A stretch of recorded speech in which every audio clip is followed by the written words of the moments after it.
dan juga dikaruniai kesabaran. Terus bagaimana hubungan dengan anak Karena saya yang kedua-duanya sekolah baik. pesantren? Sehat, syukur baik. Mau nanya, Sakit, sabar juga baik. Terima kasih Bapak. Namun yang lebih kita sukai adalah sehat dan syukur.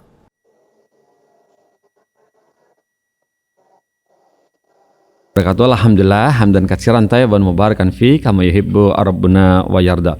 Pemirsa Fatwa TV, alhamdulillah kita dapat bersua kembali di sore hari ini pada hari Selasa tanggal 25 Januari di tahun yang baru nih, tahun 2022.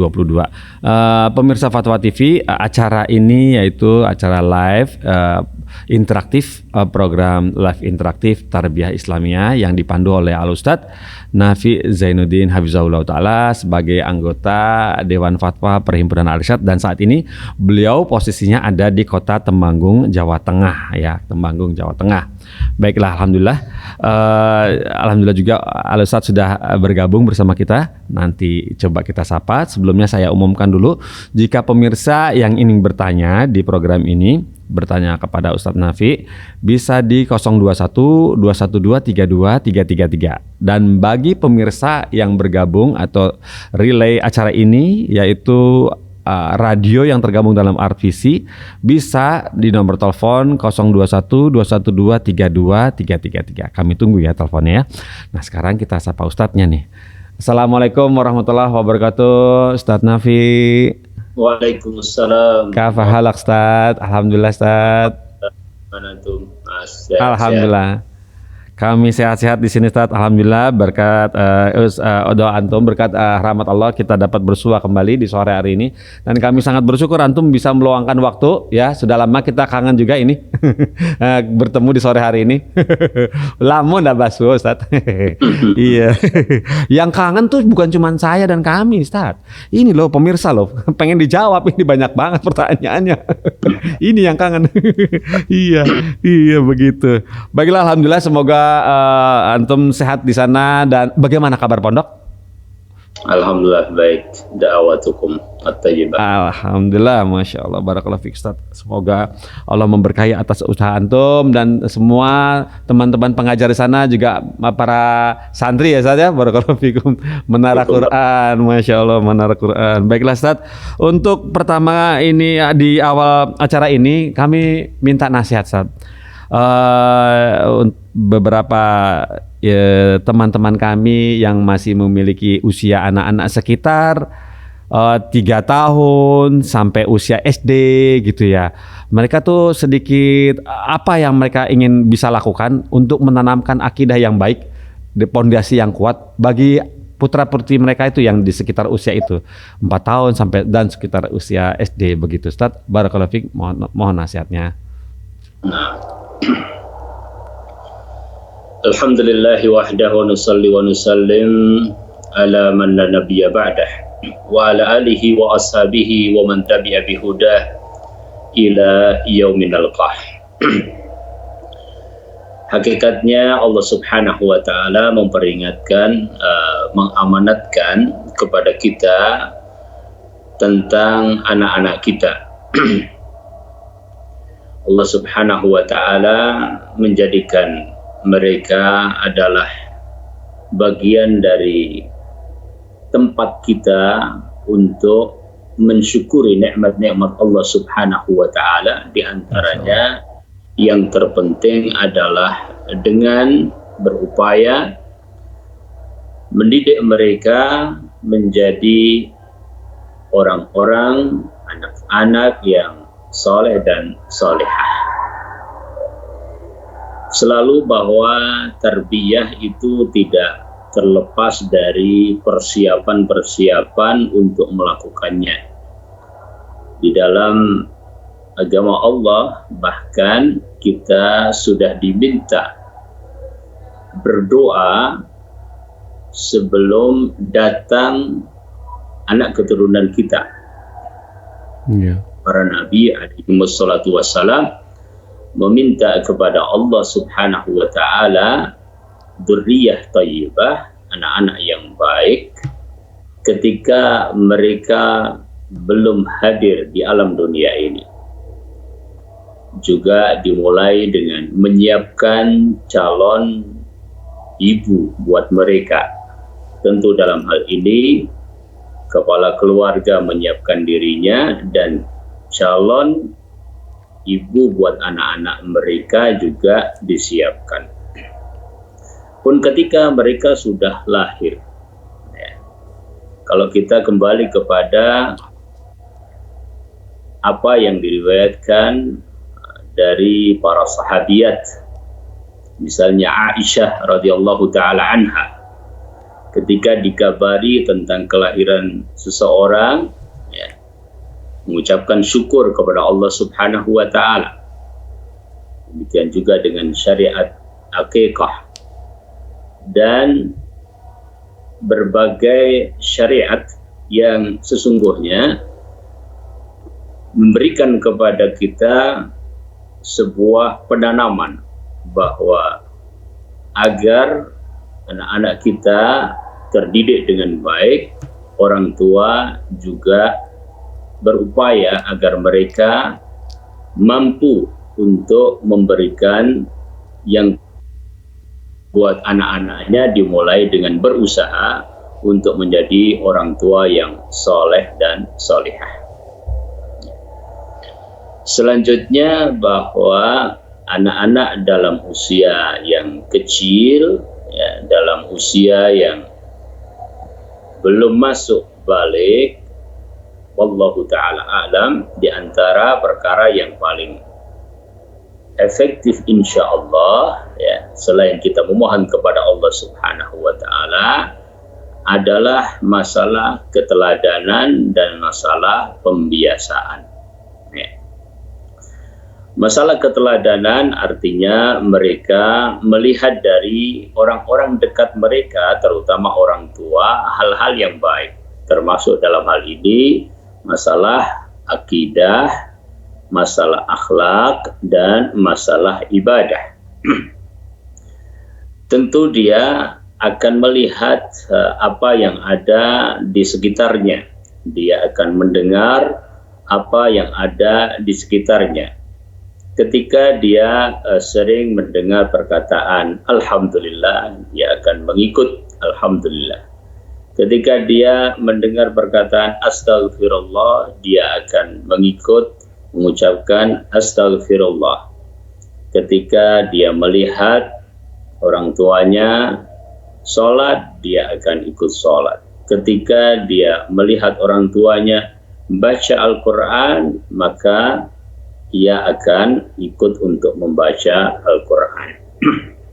Demikian juga dengan pembiasaan, karena Nabi SAW, ya, memberikan kepada kita sebuah isyarat, ya, tentang ibadah sholat dan juga perkara yang lainnya yang diriwayatkan dari beliau SAW tentang bagaimana Nabi memanggil anak-anak, ya, kemudian mengajarkan kepada mereka tentang Allah, ya, tentang akhlak, tentang bagaimana mereka mencintai masjid, ya, bagaimana mereka mencintai orang-orang yang soleh, ya. Jadi dua hal itu wallahu ta'ala alam adalah perkara yang sangat penting di dalam menanamkan akidah, ibadah, akhlak, yaitu pertama dengan cara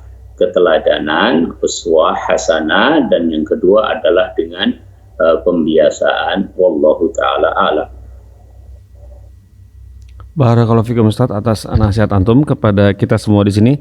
Semoga pemirsa yang menyaksikan ini bisa paham apa yang sudah disarankan oleh Ustaz, yaitu pembiasaan dan teladan, ya. Maksudnya Ustaz, ya, teladan apa yang bisa contoh untuk anak-anak kita gitu ya, barakallahu fikum Ustaz, ya. Alhamdulillah, ini sudah ada penelpon yang masuk, boleh kita sambut ya Ustaz, ya. Baik. Assalamualaikum Fatwa TV. Halo, assalamualaikum warahmatullahi wabarakatuh. Waalaikumsalam warahmatullahi wabarakatuh. Hamba Allah di Jakarta ya, Ibu. Iya. Silakan, ada yang ingin ditanyakan? Semoga Ustadz dan beserta tim selalu dalam lindungan Allah Ta'ala. Amin. Ini Ustadz, saya seorang ibu dengan 3 anak. Nah, baru mengenal sunnah. Nah, belajar mengenal sunnah, belajar bersama-sama dengan anak. Nah, itu kadang membagi waktunya itu jadi bareng-bareng Ustadz belajar sama anak. Jadi ketika saya baca Al-Quran, anak juga belajar Al-Quran di suatu tempat gitu. Nah, kadang urusan anak-anak juga terbengkalai gitu karena saya juga ingin belajar ini itu. Nah, itu sebetulnya untuk memanage bagaimana sih saya seorang ibu pengen belajar juga, banyak yang belum diketahui. Kemudian juga kesibukan saya di rumah dan juga saya bekerja. Kemudian yang kedua, Ustadz, ya, suami saya belum sepemahaman, namun sejauh ini sih tidak melarang saya belajar agama. Namun ternyata kalau seorang suami itu kan sangat berpengaruh ya dalam mengambil keputusan dalam rumah tangga yang memang menurut saya sangat signifikan gitu. Misalkan dalam memutuskan untuk membeli suatu barang atau apa gitu. Nah, itu kadang karena saya bekerja akhirnya seperti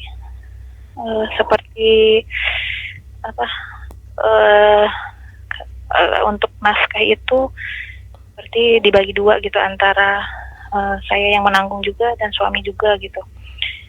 Nah, di situ ada ketimpangan. Nah, kemudian sering terjadi perbedaan-perbedaan yang itu menimbulkan konflik. Nah, kemudian jadi saya suka bingung gitu terhadap pendidikan anak ketika melihat perbedaan-perbedaan itu. Sedangkan saya ingin anak-anak saya berpemahaman sesuai sunnah. Nah, tapi dalam kehidupan sehari-hari kan banyak hal-hal yang menjadi konflik gitu. Nah, itu anak-anak saya masih kecil, jadi kadang suka saya khawatir gitu pendidikan mereka, pemahaman mereka gitu, agama mereka. Nah, mohon nasihatnya.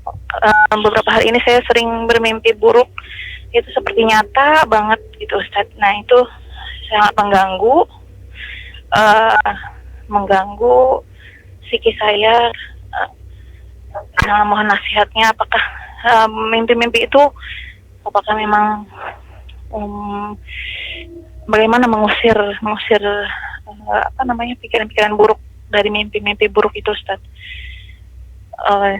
Jadi ke beberapa hari ini tuh suami saya ingin membeli sebuah kendaraan roda 4. Nah, namun kami belum cukup uang, nah, sehingga harus berhutang. Nah, itu saya ingin bertanya, Ustadz, sebetulnya kalau misalkan suami menanggung berhutang untuk membeli kendaraan, sedangkan dia tidak mencukupi kebutuhan nafkah untuk sehari-hari gitu.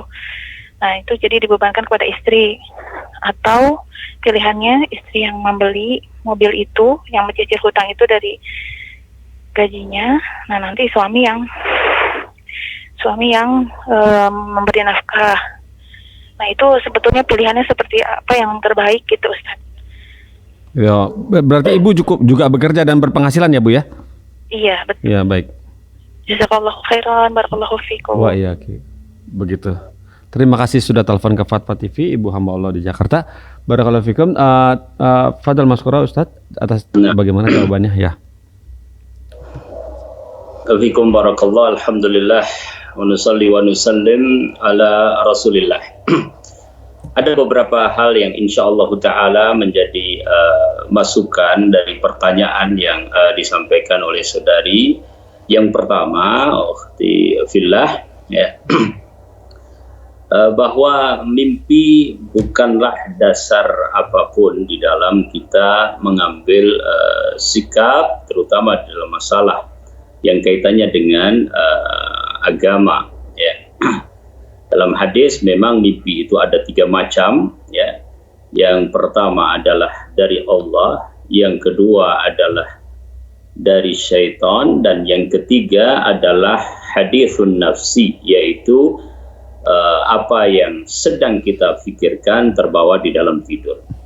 Jadi saran kami yang pertama, tidak usah dipandang mimpi tersebut, tetapi jalannya kehidupan kekeluargaan ini dengan penuh optimis dan meminta petunjuk serta pertolongan dari Allah Subhanahu wa taala. Semoga Allah Subhanahu wa taala berikan barakah kepada keluarga ukhti, kepada suami dan juga anak-anak semuanya. Kemudian yang kedua, yang namanya konflik keluarga adalah sesuatu yang pasti terjadi, kecil, besar, banyak, sedikit. Kalau tadi ukhti sebutkan bahwa alhamdulillah sudah mulai mengaji, sudah mulai menuntut ilmu, maka jangan sampai karena menuntut ilmu atau karena suami mengenal ibu sudah mulai belajar sunnah Nabi SAW, justru tidak mampu untuk menyelesaikan konflik-konflik tersebut. Ya. Tapi usahakanlah kita menjadi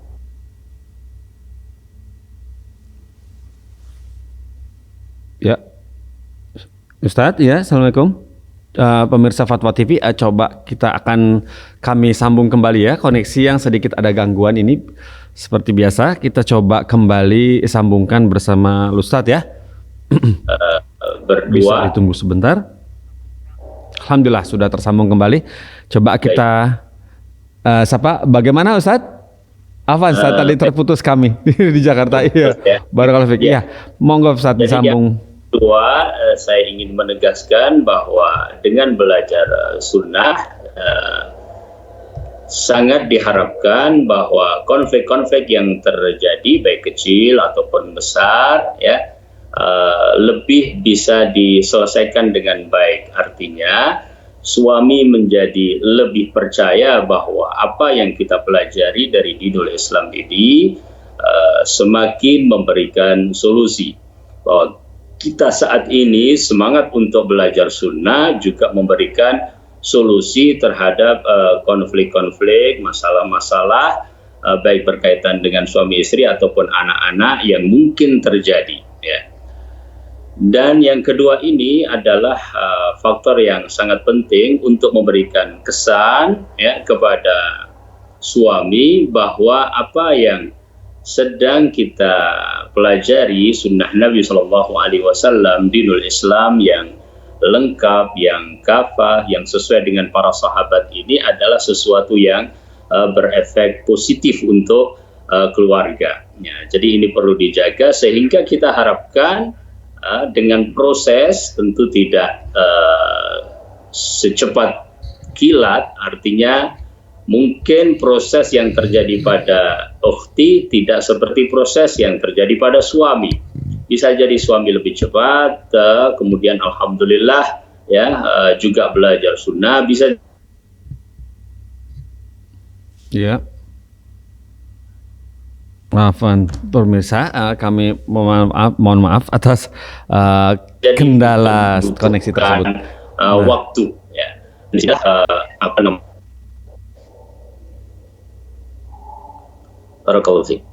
Sudah sambung lagi seperti itu, Mas Onggi? Iya, tersambung lagi. Sempat terputus tadi dua kali, alhamdulillah, barakallahu fiik. Jadi seperti itu Ustaz. Yang sedikit kami untuk nomor 2 tadi ada 3 pertanyaan Ustaz. Ada 3 pertanyaan ini mengenai memanage waktu antara ibu yang bekerja, ibu juga pengen tahu sunnah-sunnah itu, pelajaran agama lebih dalam lagi, dan mengajar anak itu. Jadi bingung beliau membagi waktunya. Ya, kemudian yang ketiga yang ingin saya sampaikan bahwa selagi semuanya masih berjalan dengan baik dan dibutuhkan, ya artinya memang suami juga bekerja, istri juga bekerja, tentu kalau ini baik buat keluarga dan diperkenankan secara syar'i, ya saran kami ya masih tetap lanjut, akan tetapi yang keempat yang ingin saya sampaikan tentang masalah pembagian waktu tadi, ya. Bagaimana membagi waktu antara keinginan kita sendiri untuk belajar agama dan anak-anak. Saya tidak tadi tidak sempat bertanya tentang anak-anak usia berapa dan sebagainya. Yang jelas bahwa ada perkara-perkara yang perlu kita jadikan sebagai skala prioritas ya dalam masalah ini, dan itu barangkali poinnya. Dalam hal ini bagaimana penerapan pada kasus ini, bahwa hal-hal yang kaitannya dengan din secara umum, agama secara umum, bahwa anak-anak alhamdulillah sholat ya sudah sholat ya misalnya, kemudian tentang masalah hanya memanage waktu saja ya, maka dalam hal ini tentu kalau anak-anak itu masih pada usia kecil, maka mereka jangan dipaksakan ya, jangan dipaksakan. Itu maksudnya adalah jangan cepat-cepat harus belajar ini, harus belajar itu ya, tetapi biarkanlah mereka ya dengan semangat, dan di saat semangat itulah kita menyambutnya. Itu terutama untuk anak-anak ya, itu yang paling penting. Ya tentu mereka terikat dengan sekolah, terikat dengan tempat belajar, tapi khususnya dalam lingkup keluarga ya, apabila hal-hal yang utamanya paling penting itu sudah dilaksanakan, maka jangan memaksakan perkara-perkara yang lain untuk segera dia belajar, tetapi ambillah ketika mereka saat semangat ya. Kadang-kadang anak sedang sibuk apa ya, nanti di lain waktu dia minta diceritain misalnya tentang kisah Nabi, itu berarti dia sedang mempunyai semangat. Disitulah kita harus semangat ya. Gitu ya. Tentang membagi waktu dengan ibu ya, pandai-pandai saja untuk khususnya memanfaatkan waktu-waktu luang, karena ketika kita berada di hadapan anak-anak, maka kita harus menampilkan sosok diri kita sebagai orang tua, bahwasanya mereka membutuhkan kita dan kita ada untuk mereka ya. Sehingga waktu-waktu luanglah ya kita menambah pengetahuan-pengetahuan tentang diri ini secara bertahap insya Allah ya. Dan bisa juga misalnya mengoleksi buku-buku sehingga lebih fleksibel untuk kita menambah pengetahuan kita. Wallahu ta'ala. Barakallahu fikum Ustaz. Alhamdulillah, barakallahu fikum Ustaz atas nasihat antum tadi kepada ibu yang bertanya tadi. Afwan Ustaz. Ustaz, Assalamualaikum Ustaz. Masih terkoneksi? Alhamdulillah.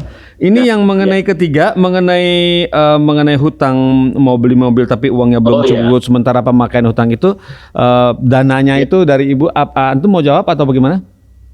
Ya baik.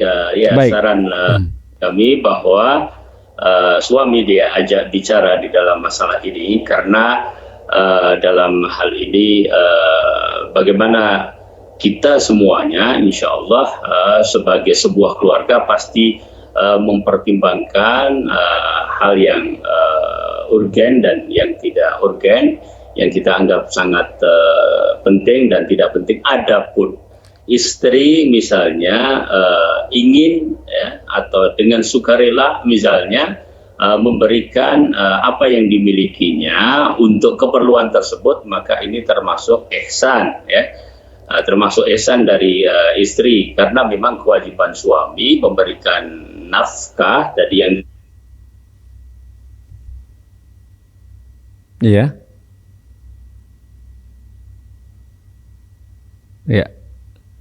Mohon maaf pemirsa, masih kami sambung kembali. Baiklah Ustaz. Sedikit terputus tadi. Nafkah itu 10 detik. Ya. Yang pertama adalah makal, masyrab, makan minum ya. Kemudian malbas dan maskan, yaitu pakaian dan tempat. Jadi arahkan suami tentunya dengan mungkin pembicaraan yang bisa diterima untuk keempat hal tersebut ya. Adapun misalnya nanti istri ingin berbaik hati dalam konteks kekeluargaan ini karena tidak wajib baginya, sehingga cicilan mobil itu dibebankan kepada istri, yaitu adalah ihsan atau kebaikan ukhti kepada suami. Barakallahu fikum. Fikum barakallahu Ustaz. Alhamdulillah ibu yang bertanya sudah dijawab oleh Ustaz Nafi ya. Semoga bisa mulai bisa dirancang nih apa yang ingin diatur dengan suami. Dan ini sudah ada telepon masuk kembali. Coba kita sapa ini adik Fatoni di Jember ya. Barakallahu fikum. Assalamualaikum Fatwa TV. Waalaikumsalam. Silakan, ada yang ingin ditanyakan? Iya. Silakan. Ya. Apa dampak buruk seorang yang selalu bermain handphone? itu dimulai dari sejak kecil, Ustaz. Dampak buruk dari bermain handphone sejak kecil. Iya. Ya. Dan bagaimana cara menghindarinya, Ustaz? Bagaimana cara menghindarinya? Itu saja. Iya. Ya, terima kasih sudah telepon ke Fatwa TV. Barakallahu fikum. Ya, Ustaz, silakan Ustaz. Ini adik Fatoni di Jember bertanya seperti itu. Ya, fikum barakallah. Ya. Ya, yang pertama tentang bagaimana menghindari HP, karena kalau dampak pengaruh buruk, buruknya, insya Allah kami jelaskan.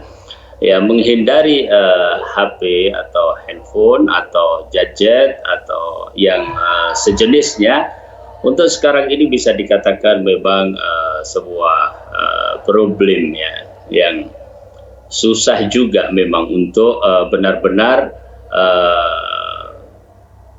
tidak berinteraksi dengan gadget tersebut. Kenapa? Karena ya orang tua juga setiap saat terlihat oleh anak-anaknya memakai handphone ya.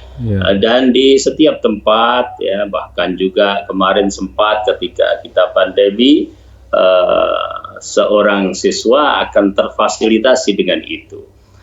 Dan dunia kita secara umum juga demikian ya, bahwa perkembangan teknologi ya untuk sekarang ini dan masa-masa yang akan datang sangat dimungkinkan susah bagi kita untuk benar-benar tidak berinteraksi dengan HP, terutama adalah dalam kehidupan kita sehari-hari. Kita pasti akan berhubungan dengan hal tersebut ya.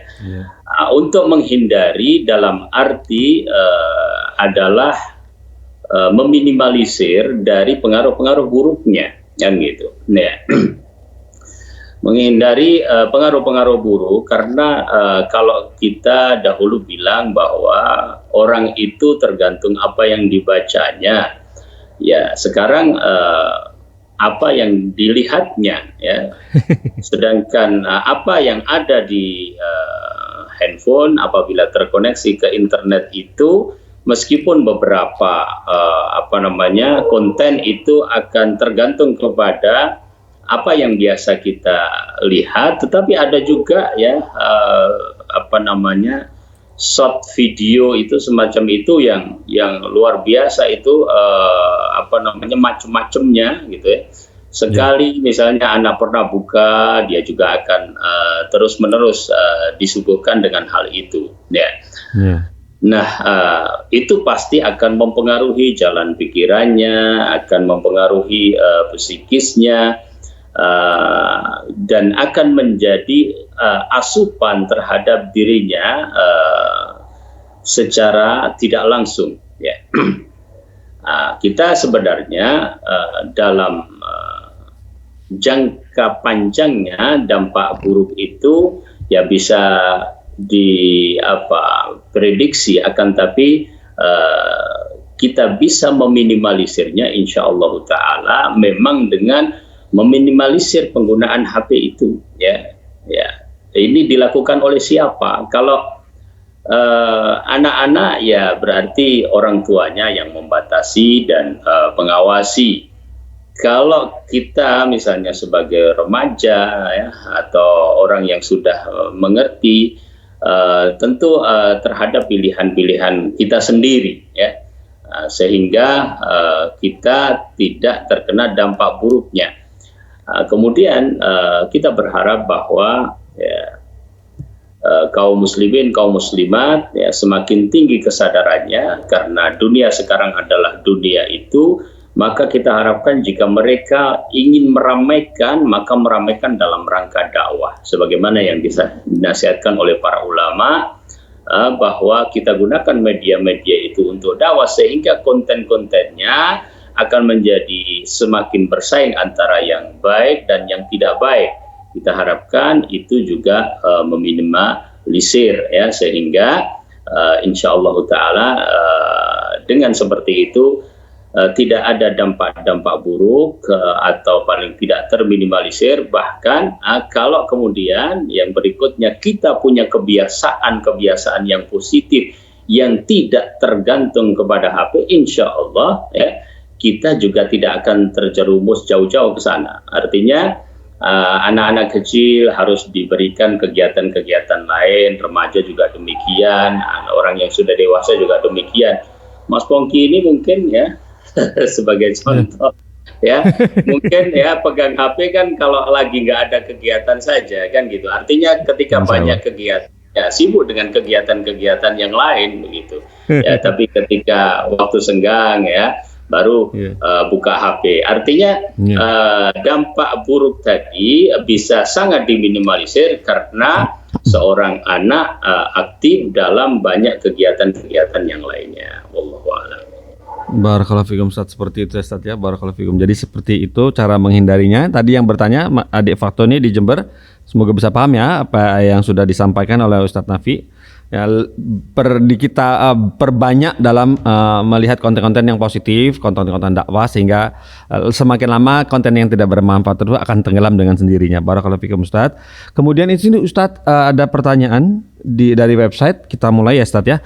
Dari Ummu Abdillah di United States, dari Amerika Ustaz. Ummu Abdillah di Amerika bertanya seperti ini. Assalamualaikum warahmatullahi wabarakatuh Ustaz Nafi. Semoga Allah memberkahi Ustaz, keluarga serta seluruh tim Fatwa TV. Izin bertanya, bolehkah jika kita memilih tidak share nasihat apa-apa yang di media sosial karena takut dengan dosa dan merasa munafik, karena kita juga masih sangat baru belajar sunnah. Begitu, dia memilih untuk tidak men-share. Apakah boleh begitu? Barakallahu fikum. Nah, fikum barakallah. Ya, alhamdulillah wa nusalli wa nusallim ala Rasulillah. Ya, mungkin yang dimaksudkan dari pertanyaan saudara kita di Amerika itu bahwa kita tidak ikut berperan dakwah dalam hal ini karena takut ada semacam kemunafikan yang bisa jadi itu dipahami ketika seseorang misalnya menyuruh berbuat baik sementara dirinya belum bisa berbuat baik. Ya, itu yang saya pahami dari pertanyaan tersebut. Maka untuk hal ini bahwa al-amru bil ma'ruf wan nahyu 'anil munkar, ya, perkara memerintahkan yang baik dan mencegah kemungkaran itu secara umum sebenarnya adalah dari perkara-perkara furudhu al-kifayah. Jadi wajib kifayah, artinya ketika sudah ada orang lain yang melakukannya maka tidak wajib bagi kita. Artinya boleh kita memilih seperti itu karena kondisi-kondisi tertentu, ya, kecuali bahwa memang itu di wilayah yang kita harus melakukan. Contoh bahwa kita sebagai orang tua, ya, sebagai bapak atau sebagai ibu di lingkungan keluarganya, ya pasti kita itu yang melakukannya. Ya. Adapun tadi kaitannya dengan share, yang kaitannya dengan kebaikan-kebaikan tersebut, seandainya dia memilih untuk itu secara umum boleh, ya. Tetapi ya untuk ikut serta di dalam perkara amar ma'ruf nahi munkar yang itu merupakan keutamaan yang sangat besar, ya, dan itulah nilai kebaikan umat Islam dibandingkan dengan umat yang lainnya. Kita bisa misalnya membatasi pada perkara yang sudah jelas, ya, misalnya secara ilmu kita tidak masalah karena kita hanya misalnya mengingatkan tentang wajibnya menjaga salat 5 waktu misalnya. Jangan lupa untuk ingat kepada Allah misalnya, ya. Jauhi maksiat-maksiat tertentu yang insya Allah penanya pun juga menjaga diri dari perkara-perkara tersebut. Kita batasi dengan perkara-perkara yang seperti itu, berarti kita ikut serta di dalam al-amru bil ma'ruf wan nahyi 'anil munkar, dan juga di dalam dakwah yang merupakan tahapan setelah kita berilmu, beramal, ya, maka kita menyebarkan ilmu tersebut. Kalau kemudian nanti misalnya semakin ada bagi kita semangat untuk beramal, maka insya Allah ada juga nanti semangat untuk berdakwah. Jadi memang benar, pertama kita semangat berilmu, kemudian semangat beramal, nanti akan timbul juga insya Allah Ta'ala semangat berdakwah. Ya. Cuma terakhir juga saya ingatkan bahwa kadang-kadang syaitan itu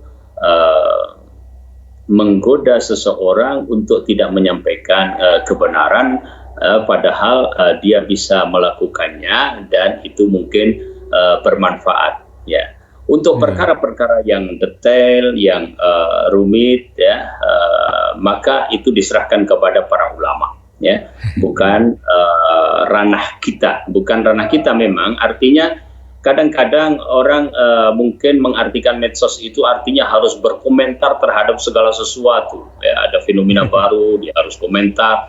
Ada kejadian baru, dia harus komentar. Perkara-perkara yang rumit, perkara-perkara yang kita tidak tahu, serahkan saja kepada para ulama, kepada para ahlinya.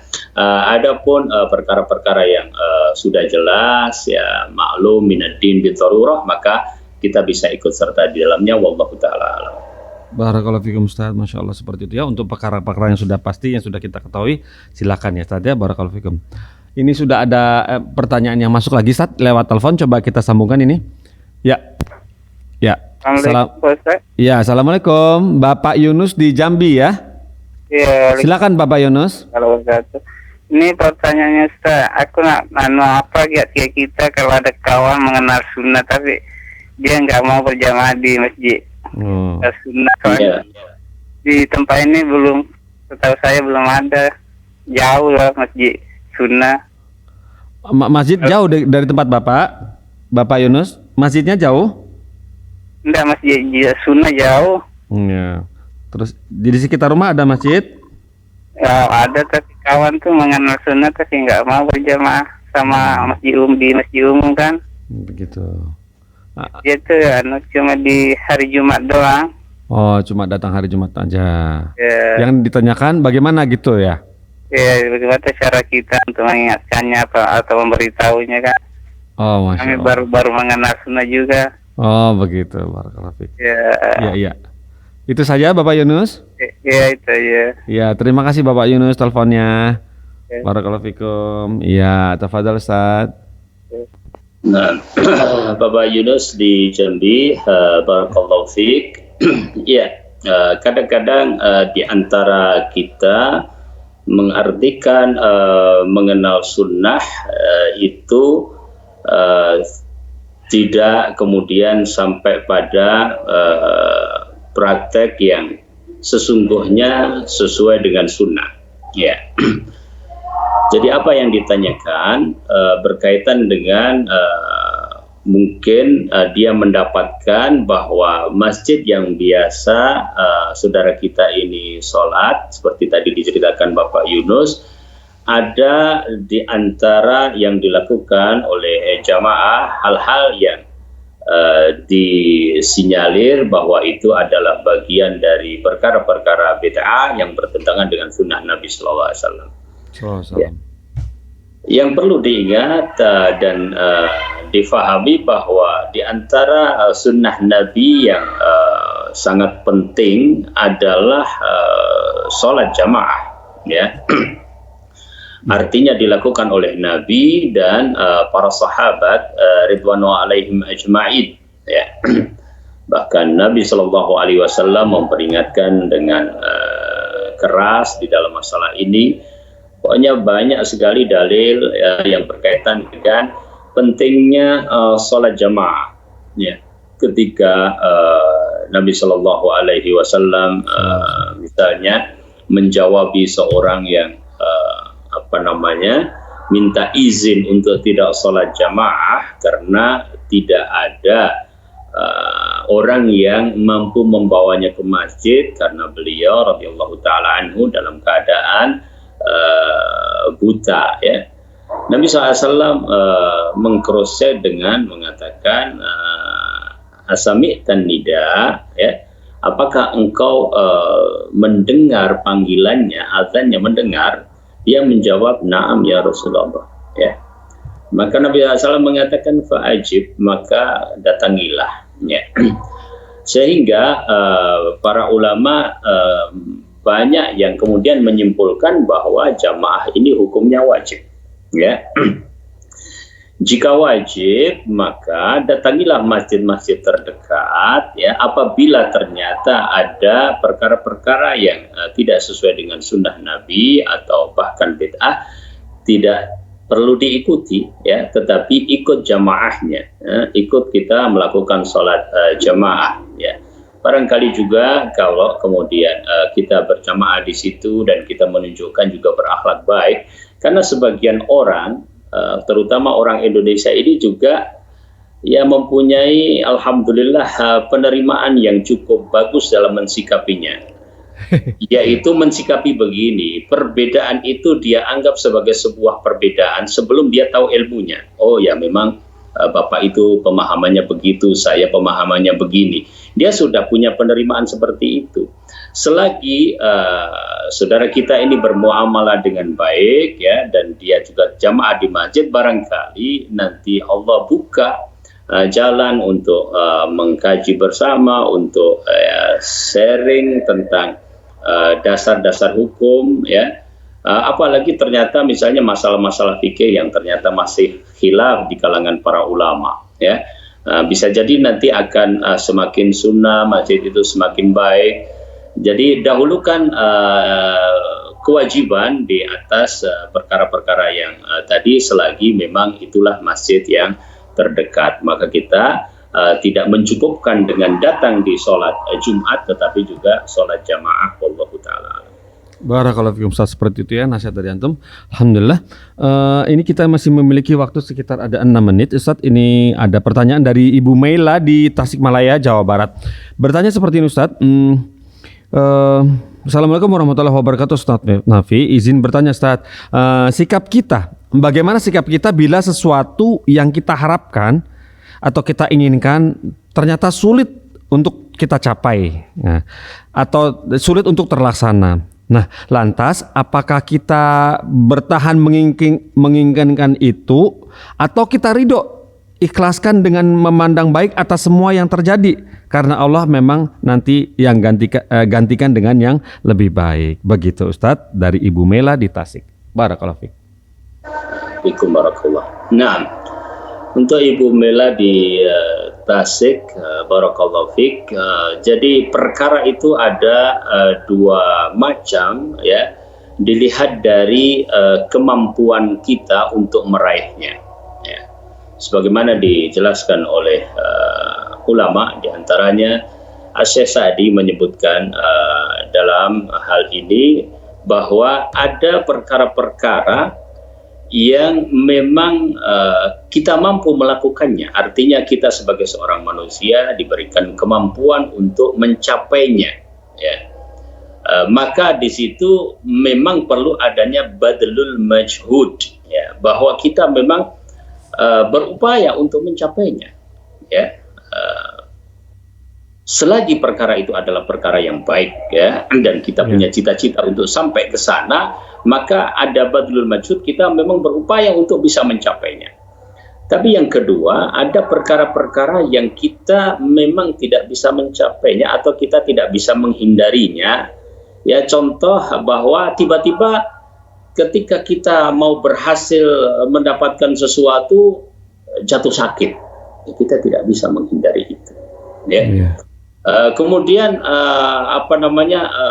ternyata Allah Subhanahu wa taala punya ketentuan lain, padahal menurut pertimbangan kita semuanya sudah oke, sudah ada di depan mata, sudah harusnya berhasil, gitu. Nah, ketika kita memahami itu, maka ya nanti ketika ada halangan-halangan, kita tidak menjadi orang yang frustasi. Kita tidak menjadi orang yang tidak syukur kepada Allah, tetapi menjadi orang yang ridha terhadap ketentuan Allah. Ya. Jadi kita perlu bedakan ini. Yang pertama, kita berusaha untuk mencapai sebaik-baiknya dengan apa yang kita memang ranahnya di situ sebagai seorang manusia diberikan kemampuan. Yang kedua, pada perkara-perkara yang memang kita tidak bisa kecuali hanya menerima dari Allah Subhanahu wa taala sebagai sebuah ketentuan, maka kita bersabar.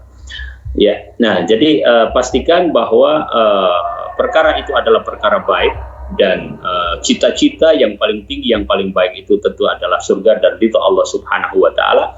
Selagi itu mengarah ke sana dan bermanfaat untuk kita, maka ihris ala ma yanfa'uka. Ya, kita semangat untuk mencapainya selagi manfaat untuk kehidupan kita di akhirat, selagi manfaat untuk kebaikan kita di dunia. Namun harus ada juga perasaan di dalam diri, keimanan kepada hal-hal yang di luar kemampuan kita yang bisa saja terjadi. Wallahu ta'ala alam. Barakallahu fikum Ustaz, seperti itu ya Ustaz ya. Alhamdulillah Ustaz atas jawaban antum tadi kepada Ibu Mela di Tasikmalaya, mentuntaskan acara kita di sore hari ini Ustaz. Alhamdulillah Ustaz. Barakallahu fikum atas jawaban-jawaban antum yang sudah dikemukakan, yang di-sharing kepada kami semua yang di sini. Juga penelpon juga cukup banyak tadi yang bertanya, langsung tak jawab 3. Masya Allah, barakallahu fikum Ustaz. Alhamdulillah Ustaz, semoga pekan depan antum masih memiliki waktu ya untuk kita semua di sini. Masih banyak pertanyaannya, Masya Allah. Alhamdulillah, bismillah ya Ustaz ya. Alhamdulillah. Bolehkah acara ini kami tutup? Nambah punggit.